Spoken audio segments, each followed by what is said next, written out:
வணக்கம் ரசிகர்களே, இந்த வீடியோவில் நம்ம பார்க்க போகிறது Simbu versus Bharath class movies தான் நம்ம இந்த வீடியோவில் பார்க்க போகிறோம். இந்த கிளாஷை எதுக்கு பண்ணுறோன்னு நல்லா தெரிஞ்சிருக்கும் உங்களுக்கு. ஏன்னா வானம்ன்ற படத்தில் ரெண்டு பேருமே ஒன்றா சேர்ந்து நடிச்சிருப்பாங்க.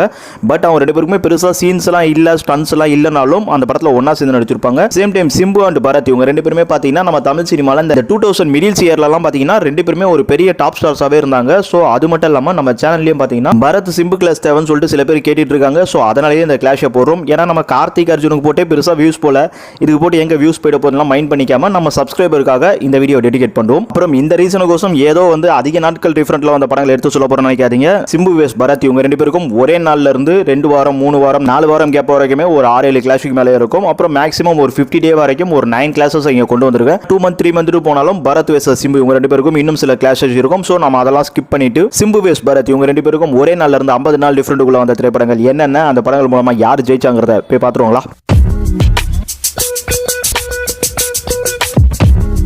2008 வருஷம் ஜனவரி மாதம் 14ஆம் தேதி சிம்பு நடிச்சிருந்த காளை படம் ரிலீஸ் ஆகுது. இதே ஜனவரி 14ஆம் தேதியே பரத் நடிச்சிருந்த பழனி படமும் ரிலீஸ் ஆகுது. இது ஒரு பொங்கல் கிளாஷ். இந்த கிளாஷ்ல நிறைய படங்கள் வந்திருந்தாலும் சிம்புவோட காளைக்கு ஒரு நல்ல எக்ஸ்பெக்டேஷன் இருந்ததுன்னு சொல்லலாம். அவருக்கு ரொம்ப நாள் கழிச்சு இந்த படம் வந்ததுனால. சேம் டைம் அவரோட கடைசி படமும் நல்ல வெற்றியா இருந்தது. ஆனா இந்த காளை பாத்தீங்கன்னா ரொம்பவே மிக்ஸ்டு ரிவ்யூ வாங்கி தியேட்டர்ல ரொம்பவே சுமாரா இருந்தாலும் 100 நல்லா வச்சு ஓட்டிட்டு இருப்பாங்க. ஆனா பரத் நடிச்சிருந்த பழனி படம் பாத்தீங்கன்னா அந்த அளவுக்கு பெரிய எக்ஸ்பெக்டேஷன்லாம் இல்லாம ஒரு நார்மல் எக்ஸ்பெக்டேஷன்ல கமர்ஷியலா வந்த படம். பேரரசோட அந்த ஒரு கமர்ஷியல் பேட்டர்ன்ல ஆக்சுவலி லக்கிலியா பாத்தீங்கன்னா அந்த பொங்கலியே அந்த பழனி படம் தான் ரொம்பவே பெருசா வின் பண்ணிச்சுன்னு சொல்லலாம். சோ இந்த கிளாஸ்ல பரத் தான் பழனி படம் மூலமா ஜெயிப்பாரு. அடுத்ததா ஒரு வாரம் டிஃபரெண்ட்ல மொத்தம் 3 படங்கள் இருக்கு, அதை பார்த்துருவோம். 2010 வருஷம் பிப்ரவரி 26ஆம் தேதி சிம்பு நடிச்சிருந்த விண்ணை தாண்டி ஒரு வாயா படம் ரிலீஸ் ஆகுது. அப்படியே கரெக்டா இங்க இருந்து 7வது நாள்லயே மார்ச் மாசம் 5ஆம் தேதி பரத் நடிச்சிருந்த தம்பிக்கு இந்த ஒரு படம் ரிலீஸ் ஆகுது. இது ரொம்பவே சுமாரான படம் தான். ஆனா சிம்பு நடிச்சிருந்த விண்ணை தாண்டி ஒரு வாயா ஒரு மிகப்பெரிய வேற லெவல் ஹிட். சோ இந்த கிளாஸ்ல ரொம்பவே அசால்ட்டா ஜெயிக்கிறது சிம்பு தான். அடுத்ததா 2019 வருஷம் ஜனவரி மாசம் 25ஆம் தேதி பரத் நடிச்சிருந்த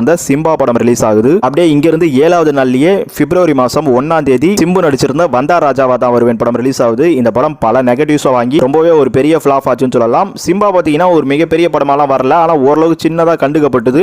ரெண்டுமே பார்க்க போனா ஒரு ஃபிளாப் படம் தான். பட் வந்தா ராஜாவா தான் வருவனோட இங்க சிம்பா பரவாயில்லன்றதால இந்த கிளாஸ்ல பரத்துக்கு மைல்டான டாமினேட் இருக்கு மூவி ரேஞ்சில் பார்க்கும்போது. அடுத்ததா இதே 2019 வருஷமே மார்ச் மாசம் 1ஆம் தேதி சிம்பு நடிச்சிருந்த 90 ml படம் ரிலீஸ் ஆகுது. அப்படியே இங்க இருந்து 7வது நாள்லயே பரத் நடிச்சிருந்த பொட்டு படம் ரிலீஸ் ஆகுது.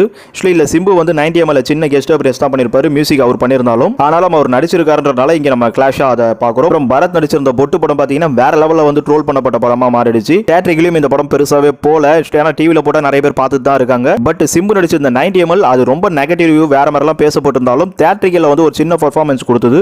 அதனால இங்க சிம்புவோட 90 ml தான் டாமினேட் பண்ணும் தியேட்டரிக்கல் ரேஞ்சில் பார்க்கும்போது. அடுத்ததா 2 வாரம் டிஃபரெண்ட்ல வந்த 2 படங்கள் இருக்கு, அதை பார்த்துருவோம். 2003 வருஷம் ஆகஸ்ட் மாசம் 29ஆம் தேதி பரத் நடிச்சிருந்த பாய்ஸ் படம் ரிலீஸ் ஆகுது. அப்படியே கரெக்டா இங்க இருந்து 14வது நாள்லயே செப்டம்பர் மாசம் 12ஆம் தேதி சிம்பு நடிச்சிருந்த அலை படம் ரிலீஸ் ஆகியிருக்கும். இந்த அலை படம் அந்த டைம்ல ரொம்பவே சுமாருங்கிறதோட சுத்தமா ஓடலன்ட்டே சொல்லலாம். அதே மாதிரி பரத்துடைய பாய்ஸ் பாத்தீங்கன்னா அவருக்கு அறிமுக படமே இதுதான். சங்கர் டைரக்ஷன்ல இந்த படம் மிக்ஸ்டு ரிவ்யூஸ்லாம் வாங்கி இருந்தாலும் இந்த படத்தோட வெர்டிக்ல நம்ம பஞ்சாயத்தையே விட்டுட்டு ஆக்சுவலி அலை வேஸ் பாய்ஸ்னு பார்க்கும்போது ரொம்பவே ஈஸியா பாய்ஸ் ஹிட் ஆயிடும். அதனால இந்த கிளாஸ்ல ஜெயிக்கிறதும் பரத் தான். அடுத்ததா 2021 வருஷம் நவம்பர் மாசம் 12ஆம் தேதி பரத் நடிச்சிருந்த குரு படம் ரிலீஸ் ஆகியிருக்கும். அப்படியே 13 நாள் கழிச்சு இதே நவம்பர் மாசம் 25ஆம் தேதி சிம்பு நடிச்சிருந்த மாநாடு படம் ரிலீஸ் ஆகியிருக்கும். குரு படம் துல்கர் சல்மான் படம் தான் அப்படின்னு பாப்பீங்க. அதுல பரத்தும் நடிச்சிருக்காரு, படம் பார்த்தவங்களுக்கு தெரிஞ்சிருக்கும். சோ இது ரெண்டும் ஒரு 13 நாள் டிஃபரெண்ட்ல தான் ரிலீஸ் ஆகிருக்கு. அதுவும் இப்ப லேட்டஸ்டா வந்த படங்கள் வேற, அதனால கண்டிப்பா இதை நம்ம சொல்ல வேண்டியிருக்கு. அப்புறம் குருப்புன்னு பாத்தீங்கன்னா அந்த படம் கண்டிப்பா ஒரு பிளாக் பஸ்டர்னே சொல்லலாம். துல்கர் சல்மான் ரேஞ்சுக்கு அந்த அளவுக்கு ஒரு நல்ல வெற்றி ஆச்சு. அப்புறம் நம்ம சிம்பு ரேஞ்சுக்கு இந்த மாநாடு பாத்தீங்கன்னா ஒரு மிகப்பெரிய வெற்றி. சோ இங்க குரு பேஸ் மாநாடுன்னு பார்க்கும்போது கண்டிப்பா மாநாடு தான் வெற்றி பெறும். அதனால இந்த கிளாஸ்ல ஜெயிக்கிறது சிம்பு தான். அடுத்ததா 2012 வருஷம் அக்டோபர் மாசம் 19ஆம் தேதி பரத் நடிச்சிருந்த திருத்தணி படம் ரிலீஸ் ஆகியிருக்கும். அப்படியே இங்க இருந்து 24வது நாள்லயே நவம்பர் மாசம் 13ஆம் தேதி சிம்பு நடிச்சிருந்த போடா போடி படம் ரிலீஸ் ஆகியிருக்கும். இந்த திருத்தணி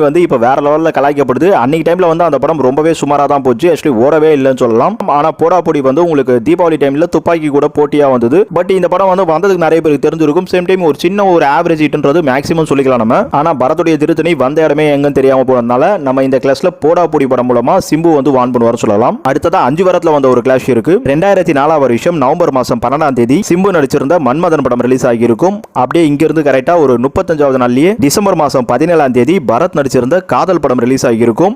ஆக்சுவலி இருக்கிறதுலே வந்து இதுதாங்க வேற லெவல் செம டஃப்பான கிளாஷ்னு சொல்லலாம். ஏன்னா மன்மதன் காதல் ரெண்டுத்தையும் பார்த்தீங்கன்னா வேற லெவலில் ரெண்டுமே வந்து ஹிட்டான படம். சேம் டைம் ரன்னிங்லயும் பார்த்தீங்கன்னா 200 ரெண்டுமே தாண்டின படம். சிறந்த படம் எதுன்னு கேட்டீங்கன்னா கண்டிப்பா காதல் சொல்லிடலாம். ஒரு கமர்ஷியல் ஹிட் படம் கேட்டீங்கன்னா அது கண்டிப்பா மன்மதன் தான். ஏன்னா பாக்ஸ் ஆஃபீஸ் பெருசு. சேம் டைம் காதல் 200 இது வந்து 250 கிட்ட வந்து டச் பண்ண பார்த்தது. ஸோ அப்படி பார்க்கும்பொழுது இந்த கிளாஸ்ல வந்து நம்ம கன்ஃபார்ம்டா மன்மதன் தான் வந்து இந்த தியேட்டரிக்கல் பாக்ஸ் ஆஃபீஸ் இதெல்லாம் வச்சு ஹிட்னு சொல்லலாம். ஸோ காதல் வேஸ் மன்மதன் கிளாஷ்னு பார்க்க போனா இங்க மன்மதன் மூலமா சிம்பு தான் ஜெயிப்பாரு. அடுத்ததா 2005 வருஷம் ஜூலை மாசம் 22ஆம் தேதி பரத் நடிச்சிருந்த பிப்ரவரி 14 படம் ரிலீஸ் ஆகியிருக்கும். அப்படியே இங்க இருந்து அடுத்த 49வது நாள்ல செப்டம்பர் மாசம் 9ஆம் தேதி சிம்பு நடிச்சிருந்த தொட்டி ஜெயா படம் ரிலீஸ் ஆகியிருக்கும். இல்ல பிப்ரவரி 14 வந்து ஒரு கமர்ஷியலா இருந்து ஓரளவுக்கு ஆவரேஜா போன படம் சொல்லலாம். ஆனா தொட்டி ஜெயா வந்து ஒரு நல்ல கமர்ஷியல் ரிவ்யூ வாங்கியிருந்தாலும் இந்த படமும் பெரிய ஹிட் ஆகல. ஒரு ஆவரேஜ்ன்றது ஆவரேஜ் டு மேக்ஸிமம் சொல்லலாம். சோ அதனால இங்க பிப்ரவரி 14 வந்து ஓரளவுக்கு பரவாயில்லனாலும் அந்த படம் பெருசா போல. சேம் டைம் பரத்துக்கும் அது எந்த ஒரு தாக்கத்தையும் ஏற்படுத்தல. 10-11 படமா வந்து போயிடுச்சு தியேட்டரிக்கல்ல. அதனால இங்க நம்ம சிம்புவோட தொட்டி ஜெயா வந்து அவருக்கு சொல்லிக்கிற மாதிரியான படம் கண்டிப்பா சொல்லலாம். அதால இந்த கிளாஷை வான் பண்ண போறதும் நம்ம சிம்பு தான்.